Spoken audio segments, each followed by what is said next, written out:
Senator, I think your mic's not turned on.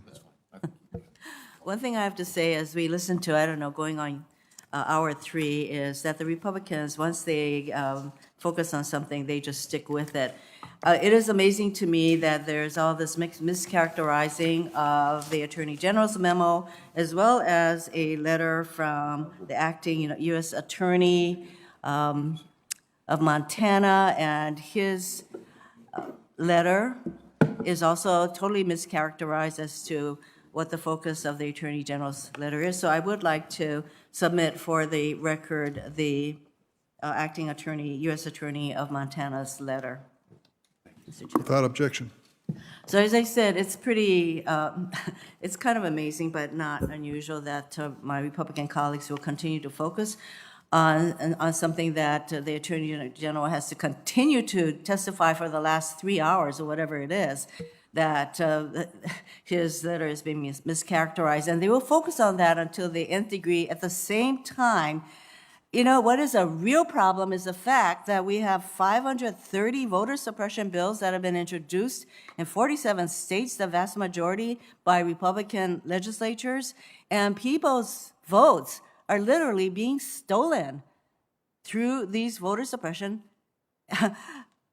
actions. And do we hear word one about the fact that this is happening all across our country, that voter suppression, stealing of votes is happening? Does a single Republican even care about that? No. So let's let that sink in. That they talk about all of the memos that are totally mischaracterizing, and yet what is actually happening in voter suppression, not a peep. So I want to ask you, Mr. Attorney General, Shelby County pretty much gutted the Voting Rights Act, and then followed by Brnovich, wherein the majority opinion suddenly comes up with all these guideposts that the Justice Department now has to prove in order to protect our right to vote. So can you just tell us what the impact of the Supreme Court's Shelby County and Brnovich decisions have been on the Justice Department's ability to protect our right to vote? And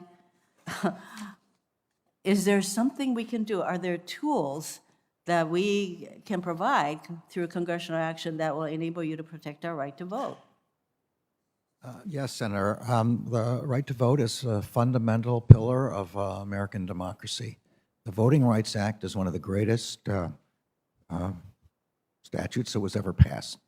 It enabled the Justice Department to protect people's right to vote and to prevent against discrimination based on race and ethnicity with respect to patterns or practices with respect to voting. In Shelby County, the Supreme Court took out the most important tool we have, which was Section 5, which allowed pre-clearance by the Justice Department, or alternatively allowed the state to go to a federal court to get clearance. And that left us with the circumstance of having to examine each case one by one, with the burden on the Justice Department. So one thing that the Congress could do is put Section 5 back in place, as the Supreme Court indicated could be done with the appropriate legislative record. Second, Brnovich interpreted Section 2, a statutory section, in a way that the Justice Department disagrees with, as we made clear in our papers. I'm not saying anything we didn't say in our Supreme Court argument. They narrowed it in a way that we think was not consistent with congressional intent, and which makes our ability to challenge discriminatory changes in voting much more difficult. Congress could, again, fix that by bringing back Section 2 to what Congress originally intended, and making that clear in statutory language. Both of those changes would be enormously important from the point of the Justice Department's success in protecting the right to vote. Thank Well, you, Senator. I'm sorry. Thank you, Senator. Mr. Chairman, it's clear that we will have to do those things that the Attorney General recommends to protect people's right to vote without a single Republican going in that direction. That's how pathetic it all is. Thank you. Thank you, Senator. Senator Lee. Thank you, Mr. Chairman. Attorney General Garland,